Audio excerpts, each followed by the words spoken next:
Good afternoon and welcome to UCEA Google Plus Hangouts on Air. This is Gopal Midha, Graduate Research Assistant and Doctoral Student at UCEA Headquarters at the University of Virginia. I'm here today to interview Daniel Reyes-Guerra as part of his candidacy for the UCEA Executive Committee. Today, listeners will be hearing from Daniel Reyes-Guerra, an Associate Professor in the School Leaders Program at the Department of Educational Leadership, Florida Atlantic University. His research focuses on district university partnerships and internships, social justice, and democracy in public schools, and the relationship between educational leadership and curriculum inquiry. Welcome, Dr. Reyes-Guerra. Thank you. Let's begin with the first question. Can you please tell us about your background and your scholarship as it relates to leadership preparation and practice? Sure. Well, I started as a teacher, became an assistant principal, then a principal, and served.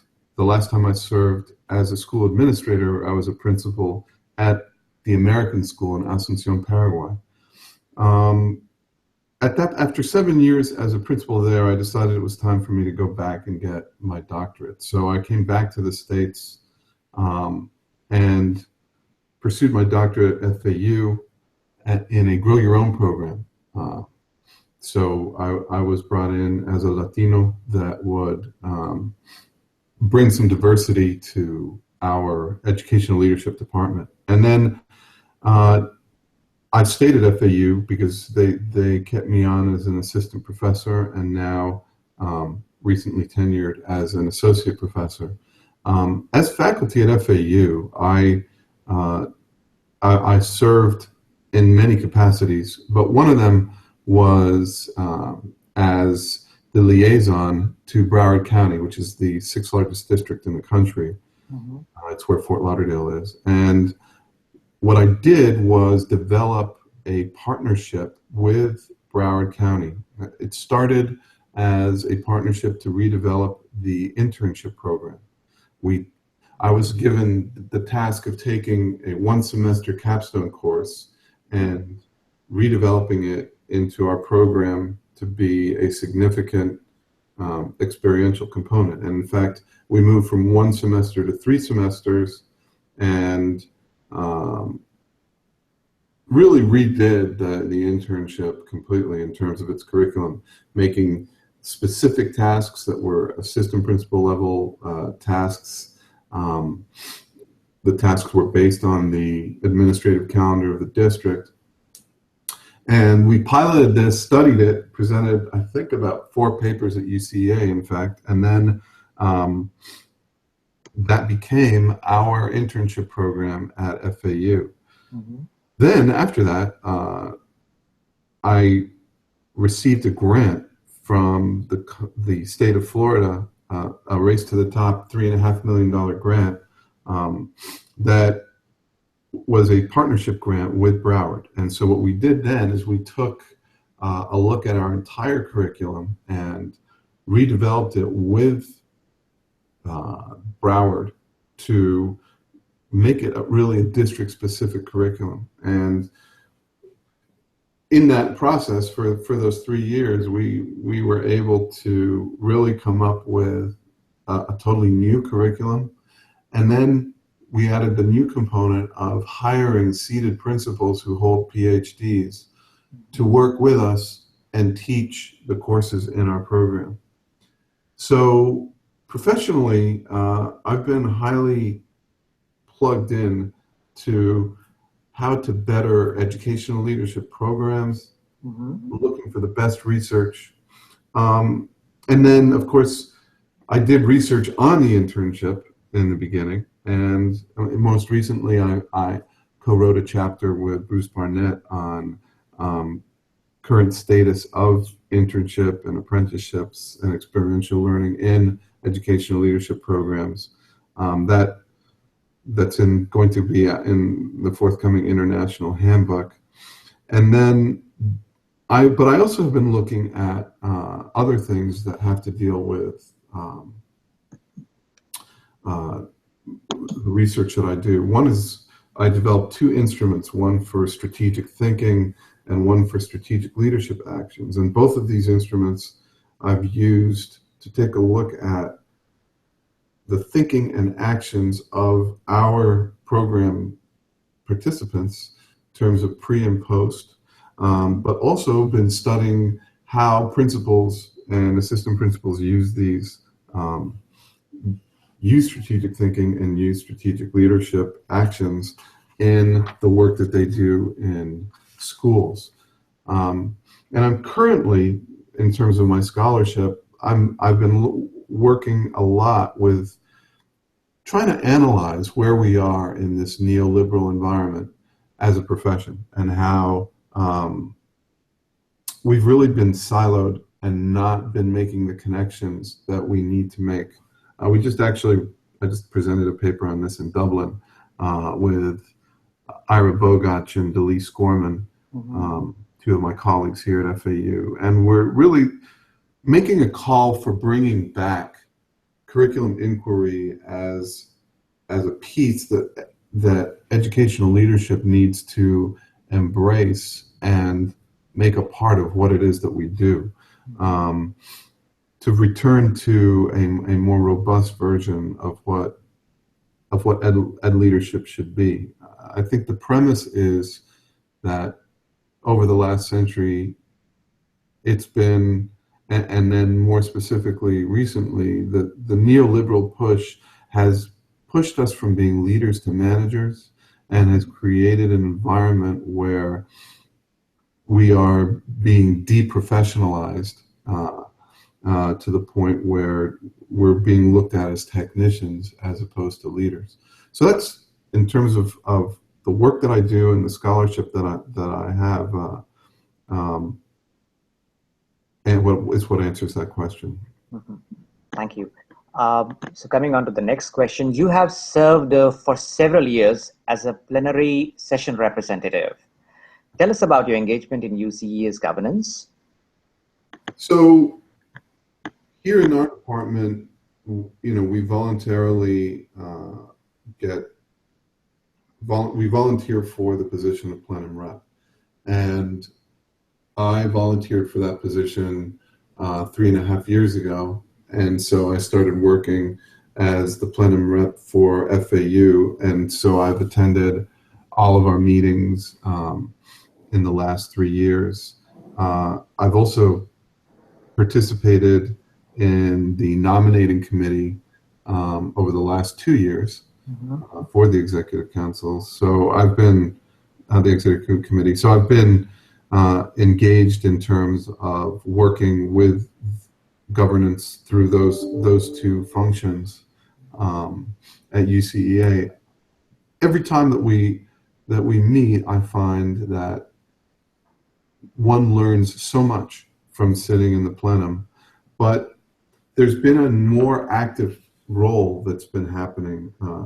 When we went up to the Hill in Washington, I guess that was 2 meetings ago, and really engaged with our state representatives and the federal representatives, and really started trying to influence and expose the policymakers to what it is that we're doing and the directions that we want to take. I thought that was extremely important, and an important part of the work of the plenum.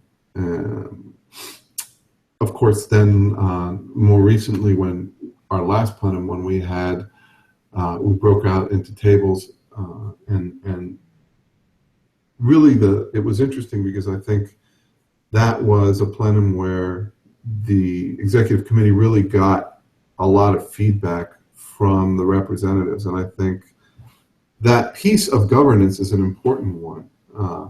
The role of the plenum in not just being a recipient of information, but influencing the direction in which UCEA needs to go is, for me, a very important one. And I tried to be as involved as possible in that role. Great. So coming to the next question. So in what other ways have you been engaged in UCEA? Well, ever since I became a doctoral student, I have basically attended all of the conferences that UCEA has had. I've had multiple papers presented. I've chaired presentations. So I've tried to really be an active participant in everything that UCEA does through its conferences. But beyond that, one of the things that I took on was being the professor of FAU's UCEA course. We actually get together a group of doctoral students, and we try to get them to focus in on what it is that they're going to be writing in terms of their dissertation, and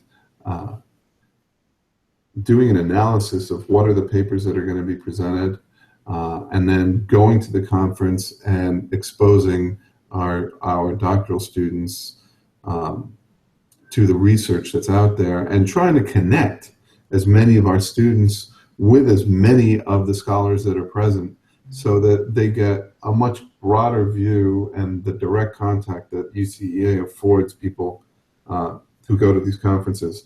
It's been quite successful. As a matter of fact, a part of the course, we choose a night where we get together and have dinner and bring an invited scholar to the table. So we've had, in the time I was there, for example, I invited Ellie Drago Severson. I've invited Carolyn Shields. I mean, we've had a lot of people at the table who have presented and worked with our doctoral students. And the dinner itself is very cool, because then it brings in other special invited guests who want to participate in that kind of interaction. So those are the other ways in which I've been working through UCEA, besides, of course, using the materials that UCEA provides. There's a lot of work that's been done, and the materials that are online that we've been able to use in terms of reforming our curriculum and whatnot. That initiative, I think, was started like 5 years ago, when they actually started making those course outlines available. So I've used that as well. Mm-hmm. Great. Can you discuss with us your scholarship, your research projects, teaching, and or service that can inform the work of UCEA, particularly the work of the EC? So one of the interesting things I think that's been going on is UCEA has become a voice and has got itself a place at the table in terms of the national dialogue that's been going on with educational leadership. And so a lot of the work that I've been doing really relates to that. I've been working this past year on the Wallace grant application, and yesterday it was just announced that FAU has been the recipient, one of the 7 universities that has received the UPPI Wallace grant. So that's going to become my life probably for the next 4 years in terms of research and in terms of what we're going to be doing, which is partnering with 3 districts and creating a really tight university district partnership programs in each of those districts. In fact, we're going to be working with Palm Beach, which is the 11th largest district in the country, Broward, which is the 6th largest district, and a smaller district, St. Lucie in the north. They're all within our service area of FAU, but those 3 districts all are high needs districts with multiple schools that have 100% minority and or 100% free and reduced lunch, and low performing in terms of what the state assessments are. Here in Florida, we call them F schools. These are schools that really need a new kind of leadership that can address the issues that are taking place. So my work is going to be very much centered on all of that. On top of that, I am the chair of the Learning and Teaching and Educational Leadership special interest group with AERA. So that work also is going to be very, very much related to the work of UCEA. I've been the Florida State Representative to NCPEA, the National Council of Professors of Educational Administration. I've been on the board of I sit on the board of the Florida Association of School Administrators. I have been for the last 7 years secretary, president-elect, president, and now past president of the Florida Association of Professors of Ed Leadership. I'm doing and have done significant work with the Florida Department of Education, everything from revamping the Florida Principal Leadership Standards to working to develop the FELE, the Florida Educational Leadership Exam, not only just developing test items, but I sit on the FELE steering committee, where we've done everything from set the cutoff scores to revamping the entire exam. That's the exam that our students need to take for level 1 certification in the state of Florida to be administrators in Florida. So a lot of the work that I've done is and I'm going to be doing is highly related to the work of UCEA. Mm-hmm. Great. So we come back to the last question, and can you share with us the reasons why you have chosen to run for the executive committee, and what's your vision for the future of UCEA? So I mentioned earlier, I think right now our biggest challenge as a profession is to reclaim the profession. I really truly believe that there's been this neoliberal wave that has deprofessionalized what we do and what our graduates do when they go out as practitioners, or even when they go out as researchers. It's a culture, it's a language, it seems to be overrunning everything we do. I listen to conversations that we have around the table and the vocabulary that gets used. And although UCEA, has been really good about centering on social justice, democracy, when you sit around the table of practitioners, when you sit even around the table now of educational leadership scholars, the vocabulary seems to be diminished in those areas. And actually with practitioners, it seems to almost have disappeared. So I am totally dedicated for us to reclaim our profession. And I really think that what UCA can do, does do, and will do will make a huge difference in terms of whether or not we'll be able to reclaim the profession. As I mentioned earlier, the role, the positive role that's been happening with UCA getting to the table. I mean, being plugged into what CAPE is doing, being plugged into developing the new leadership standards, the NELPs, all of that stuff is really important. And how that gets framed and where we take it and what we object to is really, really important. I also see the current move by the executive committee to move towards making the plenum a more interactive and more important governance body than what it's been is really important. I think just the plenum should not be just a place where we sit and get. The plenum needs to be a place where we actually create large decisions that then the executive committee can take forward and move with. And I really think that the plenum has more work to do than just be a once a year meeting. I really think that if we're going to make inroads in policy, it's going to mean that plenum reps need to come back to their institutions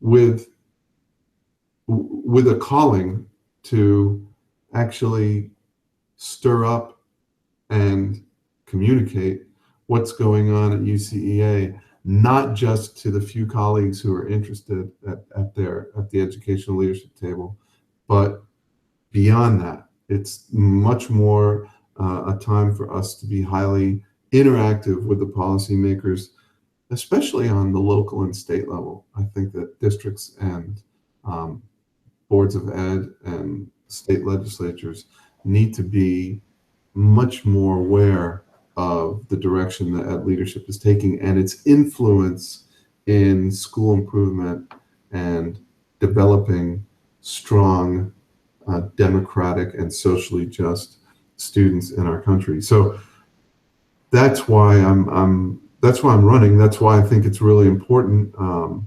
We have a critical role to be at the table, and when we're at the table, also play the role of critique, so that we make sure that the directions that are being taken are the right directions from an ethical and moral standpoint, based on our values of social justice and democracy. And I see everything that I'm doing, especially when it comes to policy and especially when it comes to the development of curriculum, to be really tied to the work of the executive committee and the work that UCEA is, the directions that UCEA is going to be taking. Oh, great. Thank you so much for your time and your thoughtful responses, Dr. Reyes-Guerra. This interview will be archived on the UCEA Google Plus page and the UCEA YouTube channel. Listeners can access or share the interview at any time. And please stay tuned in for our next UCEA EC interview with Dr. Sarah Diem. Thank you and goodbye.